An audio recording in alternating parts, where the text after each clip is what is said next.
Hi everyone, I have Les with us. Welcome Les, thank you for joining me on Yachting International Radio. Thank you for having me. My pleasure.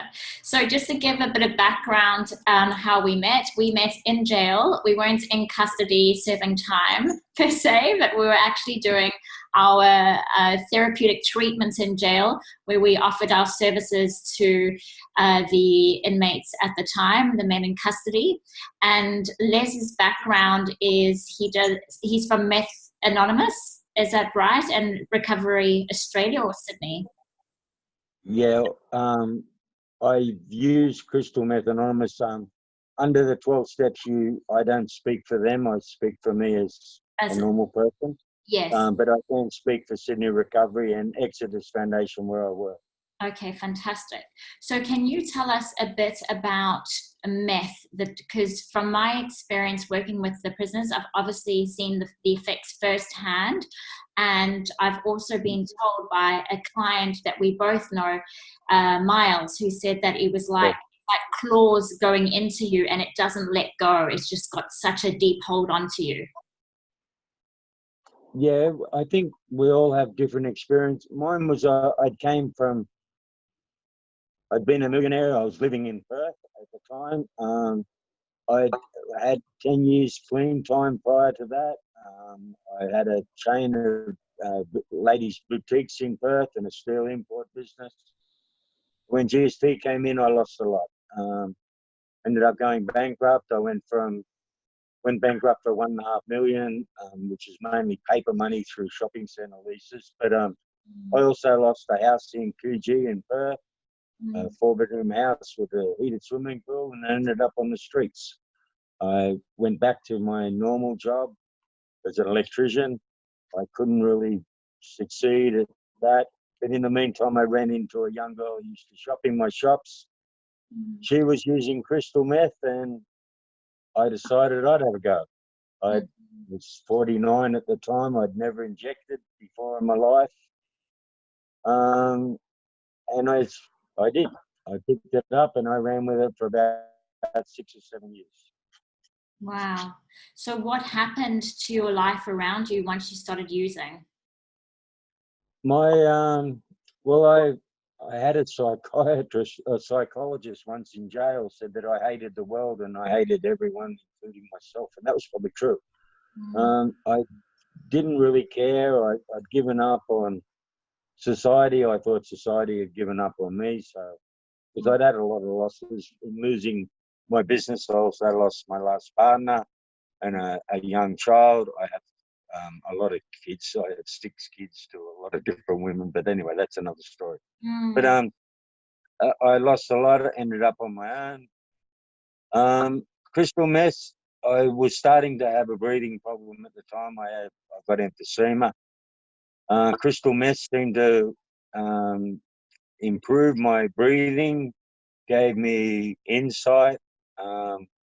I ran into someone that was a dealer in Perth who we had common friends in Sydney. He was from Sydney. So we had an arrangement. I'd drive him around of a night and he'd give me free meth. In Sydney, it's more ice, but in Perth, it was called crystal meth at the time. And I suddenly had friends again. Admittedly, probably from the wrong side of the tracks, but in my life, I had met people on the, for want of better words, the dark side. So, and I used business principles that I didn't buy off the street dealer. I bought off of suppliers. I bought off of cooks. And it gave me a world to fit into that. And I didn't suffer psychosis to a huge degree that a lot of people do. I didn't walk down the street any different to what I do now. Probably I'll walk a bit slower now. That's about all. But I didn't walk with arms and legs like a lot of ice users will. So and because ice is expensive. We pay more in Australia for ice than anywhere else in the world. So the profit margins are huge. But it led me into crime to pay for it. I ended up working for a triad family in Sydney. I worked for two of them, and then federal police put a stop to all that. I'd never been to jail before. I ended up doing 18 months for 90 charges of fraud. Um, when I got out in 2009 was the last time I used ice.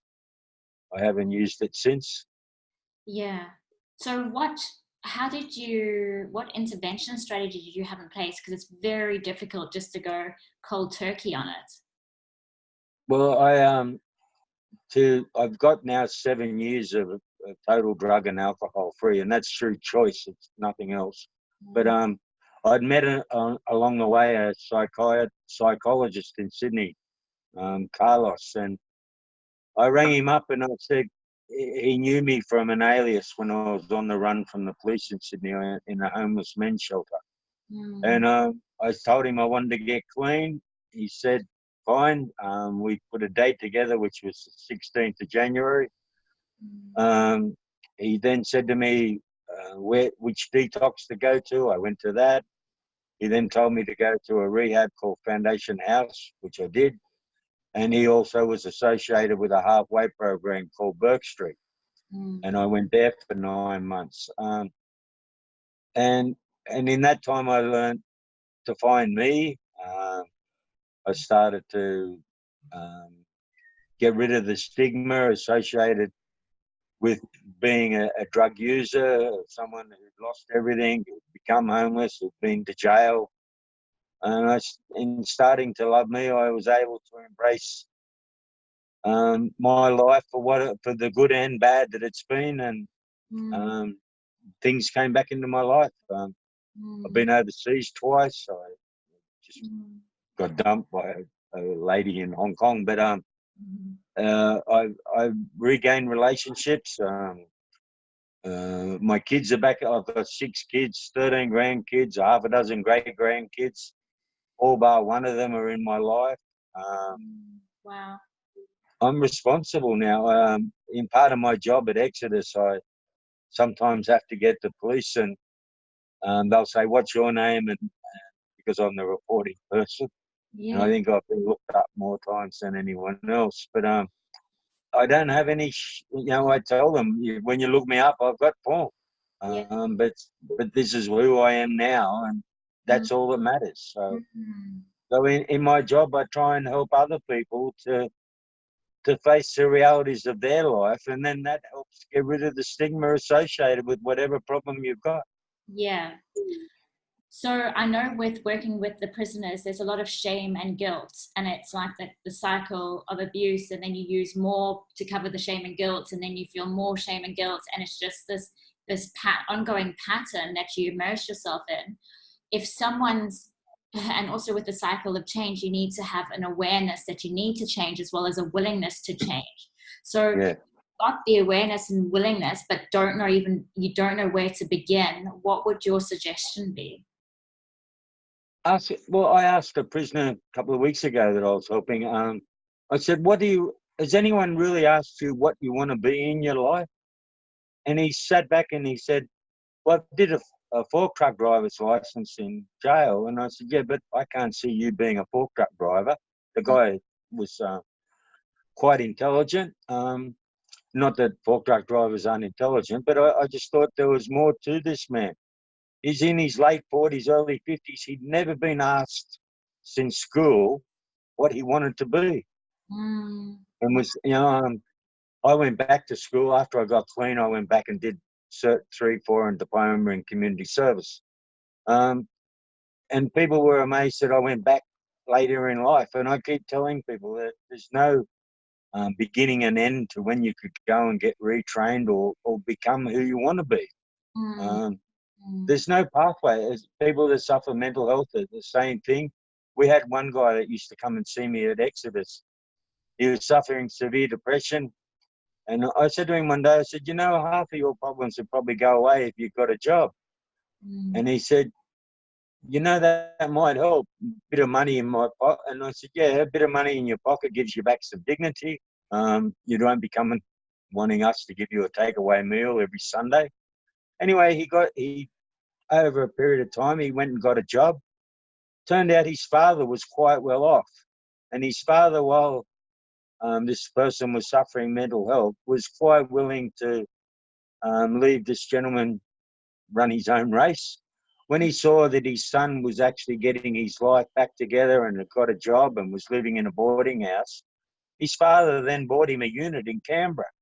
The guy then came and see me and he said, "You won't see me again. I'm moving to Canberra. My dad's bought me a unit because I'm having a go." And I've never seen that guy since, and that was over 12 months ago. So I assume he's doing all right, and all he needed was a little bit of support and a little bit of guidance. Yeah, yeah. But I know which is so common, especially working with men. And obviously when you're working in jail, you're dealing and fighting against a code, a particular cultural code, which is you don't show your emotions, you don't become vulnerable, and you don't ask for help. So we're trying to encourage them to do everything that's abnormal to their way of life. And yeah, from your experience being male, having had those experiences, how does a man push those boundaries and fight the ego associated with asking for help? Well, I think it's when one man tells his story in an honest, non-dramatical way. I don't tell my story to prisoners or to anyone to say what a good guy I am. I just tell my story as this was my life. I think that empowers someone else. I had an example. I was abused sexually when I was a young teenager. I'd never talk about that to anyone because I didn't want to be tagged as gay or whatever, because I wasn't. I was abused by two males. I heard another man who I respected talk about the sexual abuse he did endure. When he did that, that gave me permission to tell my story. Yes. Because he wasn't judged. I didn't judge him. I didn't treat him any different after he told that story. Yeah. But because he told me his story, I was able to then tell my story. Yes.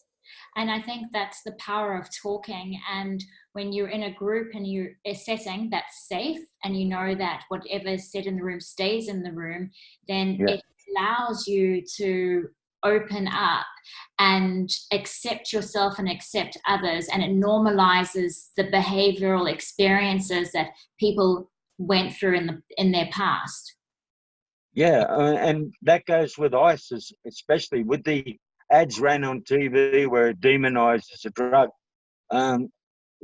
Sure, there are some people who suffer some very severe effects from their use of ice. I don't discount that. But there are hundreds, if not thousands of people who recreational use ice weekends or whatever, who don't have that happen to them. Oh.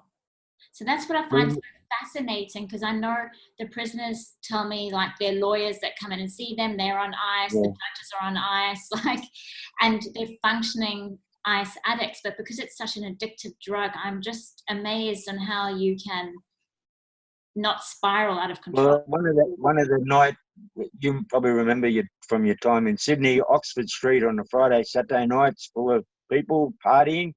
Most of those are semi-professional. Most of those will use ice or, if not, some type of amphetamine, coke or whatever to give them a boost for the night out. Yeah. And then Monday they go back to work and they live a normal life. Yeah. But ice it attracted me, it hooked me. I didn't really realise how bad I was hooked until I was in Surrey Hills lockup and I knew I was facing time and I knew that I had to detox. There's also something that it's jail talk, but when you're arrested, you look for an excuse why you did what you did. And one of them is either play the mental health card, that I'm mentally ill. The other is play the junkie card. The drugs made me do it. I never played any of those cards. I just took responsibility for what I did as my choice that I picked up. I did what I did. No one made me. The drug didn't make me. I did it. You know? So there is two sides, and I think I've sat with prisoners when in the yard and also outside, where they'll talk about the drug made me do it, or I'd be normal if I didn't take this. Well, sadly, there's not enough rehab beds in Sydney or in New South Wales or probably in Australia. So if someone wants to, if I have anyone, an ex-prisoner, a prisoner, whatever, comes to see me at work and says, I want to get off of ice, first off, because of the stigma associated with it, everyone thinks there's a tendency that the person will turn violent. I was never violent, so I don't know where that can be with everyone. I don't think I was the exception, and I didn't mix with a lot of violent ones either that were on ice. So for me to get them into a rehab or detox first is hard, because I'll have to get some type of mental assessment done on them. Their past criminal record will be looked at to see whether there's any violence charges. They then might get into a detox after a 2 or 3 week wait, which along the way, most addicts will then turn around and say, well, it's not that bad. I don't really want to give up my best friend, so I'll keep using. If I get them into detox, then to get them to be able to go to a rehab straight from detox is like trying to win lotto. I know. It just doesn't happen.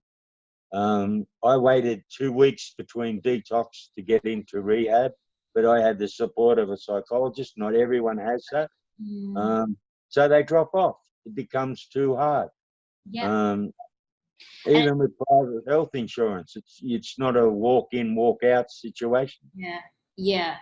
And also it's become quite a money-making scheme. I know when I was in Fort Lauderdale, there's massive ice problems there. People dying literally on the streets, and these rehabs are charging them an utter fortune. So then it leaves them maybe somewhat clean but insignificant debt.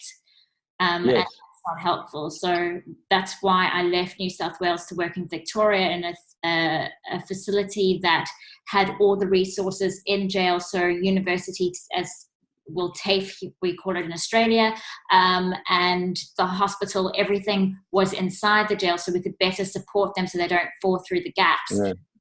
But what I saw in Melbourne was so many young kids. I was flabbergasted. I couldn't believe the amount of late teens and early 20-year-olds. I didn't see that in New South Wales, but it was mostly children in jail. It was terrible. Adolescents. We still have the same problem here, and then they learn. They go to juvenile facilities with a drug problem that's not treated. They then progress to an adult facility where they learn new tricks along the way. It's just sad. And then the system, when privatising our jails now, so we're using a lot of, I've got to be careful what I say, but I think that the private institutions needed to employ social workers. Most of the skilled ones were with corrective services. Now they're getting younger social workers work for them who are straight out of uni, and their knowledge is book-based. It's not experience-based. It's sad. And so we think we're doing the right thing. We're supposed to, when we put people in jail, it's not just punishment, it's supposed to be rehabilitation. And that seems to be a dirty word now. Yeah. Very sad. And the recidivist rate in Sydney, it's still, in New South Wales, it's still 80% will reoffend in the first year. So it's cheaper to, we argue with the government that it's cheaper to put someone into a private rehab, even at $30,000 for 28 days, which is what they charge in Sydney, than it is to put them in jail. Because to put them in jail, it's $100,000 a year. Yeah, that's right. Yet you could have sent them to rehab, and we're associated with a rehab in Thailand, 5-star accommodation, $13,000 for 28 days, including your airfare, which is cheaper than Sydney's based ones, which is ridiculous. Yeah. And then the free ones, the likes of Who's Foundation House, William Booth, the list is a mile long. And then if they've got mental health problems, if they've got if they're coming off a methadone, there's very limited places they can go to. If they're using benzos at all, Valium, Xanax is a big problem in Sydney at the moment, especially with mentally ill. We've still got doctors writing scripts like it's confetti, and yet the Medical Association doesn't agree with that. Yet when you look at how many people are using, how much benzos are being used in Sydney, when it's just ridiculous. Why do you think they're using benzos? Well, what? Sorry? Why are they Valium, Seropax, Xanax. But why? Why do you think this is the latest trend at the moment? Well, they're cheap. With Xanax, you get a similar effect to what ice does. They'll go into a form of psychosis. You forget who you are. You become someone else. And most drug addiction is for that. You don't want to face up to who you are. You want life to be different. So the drug masks that. Okay. Thank you for joining the Crew Coach on your mental health. Tune in next week on Yachting International Radio to learn more about drugs, mental health, and prison.